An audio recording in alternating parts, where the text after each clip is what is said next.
बल्ल तल्ल 10 बिघामा लगेर हाम्रो बुबाको चेकअप गराइयो। भोलिपल्ट भयो चेकअप बनाइयो। हामीलाई डाक्टरले औषधि लिन पठाउँथ्यो। त्यति ठुलो हस्पिटलभित्र बजारदेखि बाहिर नछिरेको मान्छे, तुलसीपुरको बजारदेखि बाहिर नगएको मान्छे 10 बिघाको हस्पिटलमा औषधि किन्न जानु पनि कता हो कता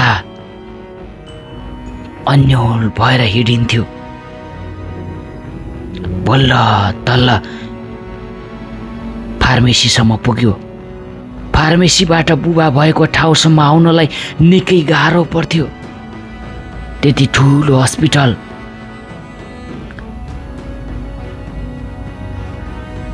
बाबा एउटा बेडमा सुत्नुहुन्थ्यो। हामी त्यही साइडको बेडमा कुरेर बस्थ्यौँ। निद्रा लागे जस्तो हुन्थ्यो, निदाउन खोज्थ्यौँ त्यही बेडमा। तर नर्स आउँथ्यो। नर्सले हामीलाई तपाईको निम्ति बनाएको होइन यो बेड, तपाईँ सुत्नु हुँदैन यसमा भनेर भन्थ्यो। र फेरि हामी जाग्थ्यौँ, हामी बस्थ्यौँ। त्यहाँ हामीलाई मच्छरले निकै नै टोकिरहेको थियो। गर्मी उस्तै, मच्छर उस्तै। फाल्गुनको महिना थियो।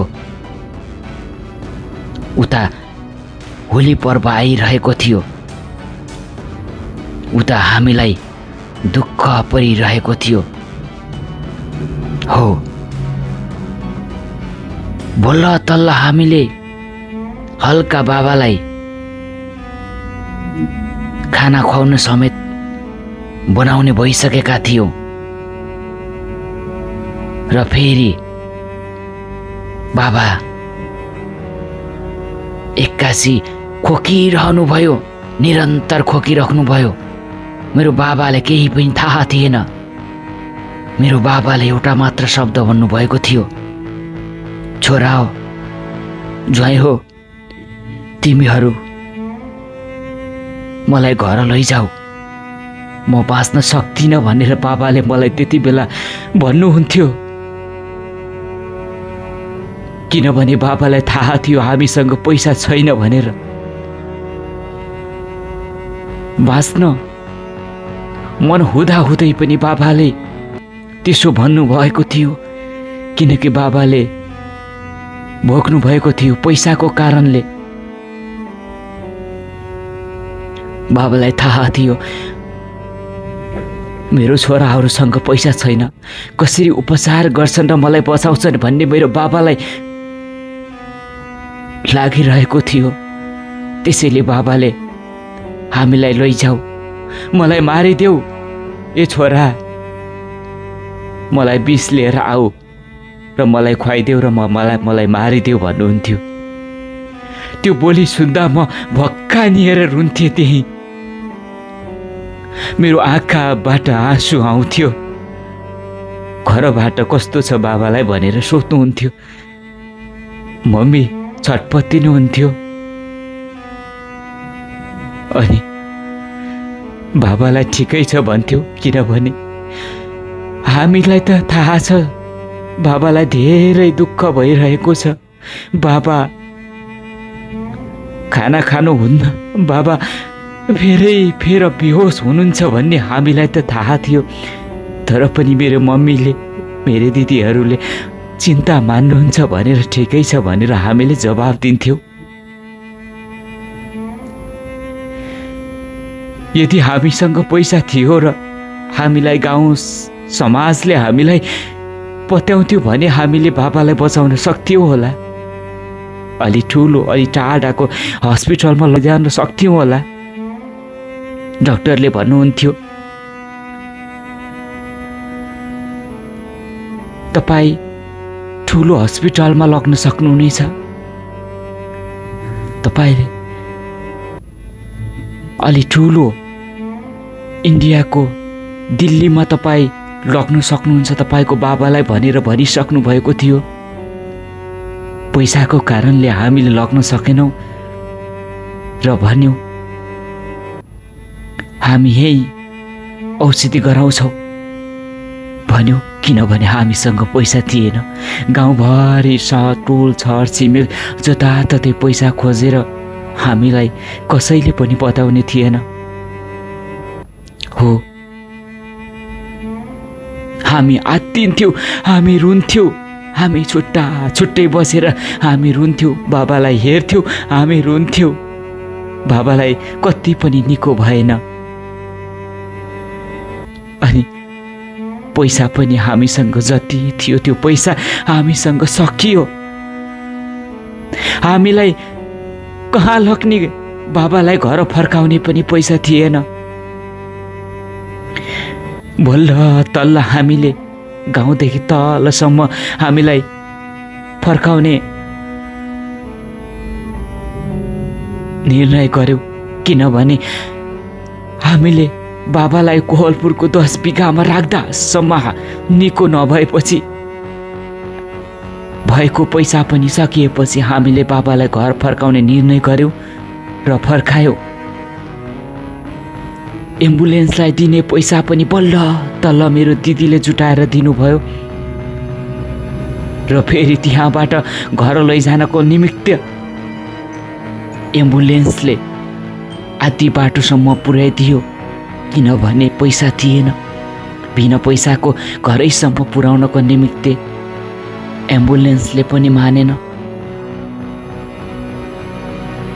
र गाउँदेखि अलि टाढा मेरो दिदीको घरतिर कोही एकजना दाजु हुनुहुन्थ्यो।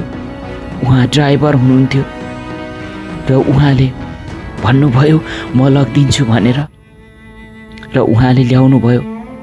बाबाले केही पनि थाहा थिएन, बाबालाई कुनै पनि कुरा थाहा थिएन। बाबा बेहोस हुनुहुन्थ्यो र घरदेखि तलसम्म मेरो दिदीहरू सबैजना आउनुभयो। हामीले बाबालाई काखमा सुताइरहेका थियौँ। बाबालाई केही पनि थाहा थिएन, हल्का सास मात्र थियो। बाबालाई सबैजनाले पानी खुवाउनु भयो। 8-9 बजिसकेको थियो रात्रिको। हामी त्यहाँबाट बाबालाई घरसम्म लैजाँदै गऱ्यौँ। थाहा थिएन घर नपुग्दै मेरो बाबा त्यही अस्ताउनु भएछ भन्ने। थाहै थिएन, हामी कसैलाई थाहा थिएन।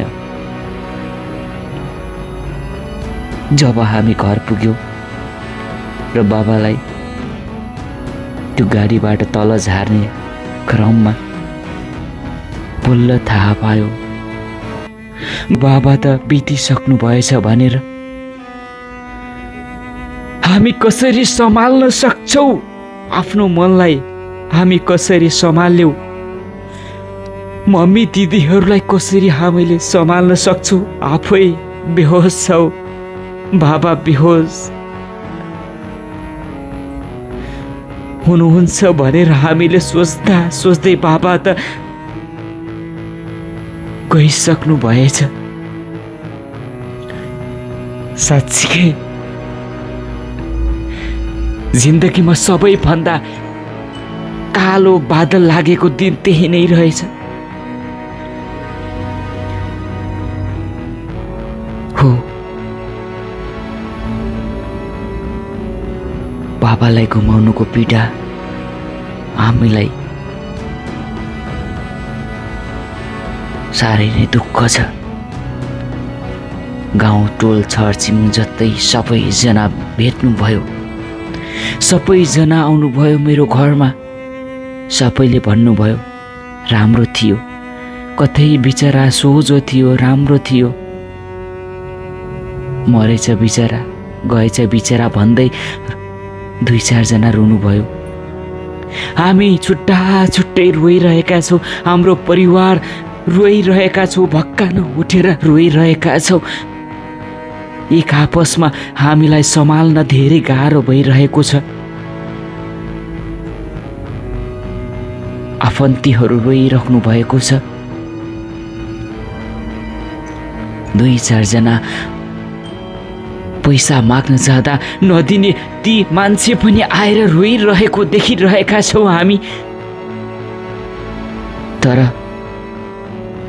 भई पनि पैसा नदिने मान्छे मरेको देखेपछि भनिरहेका छन् कठै बिचरा मरेछ, राम्रो थियो, राम्रो गरिरहेको थियो,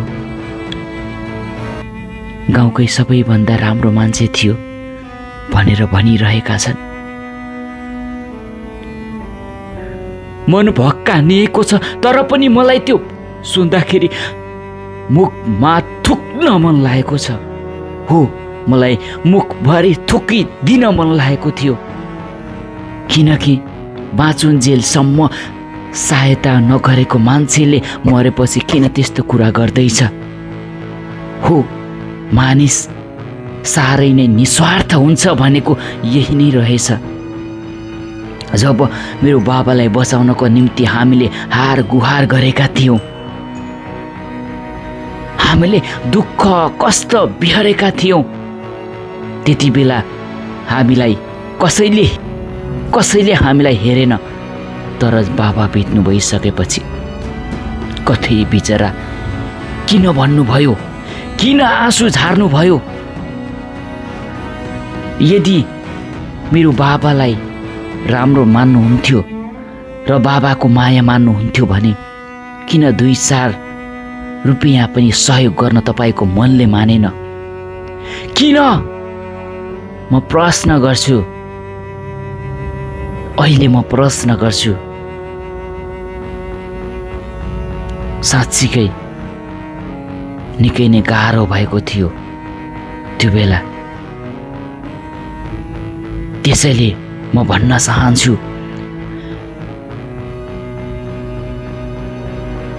यदि तपाईँलाई आफ्नो मान्छे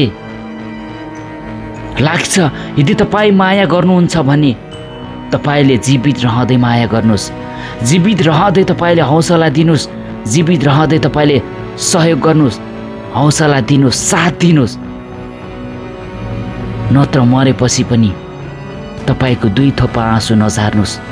तपाईँको 2 थोपा आँसु उसको निम्ति नबगाउनुहोस्।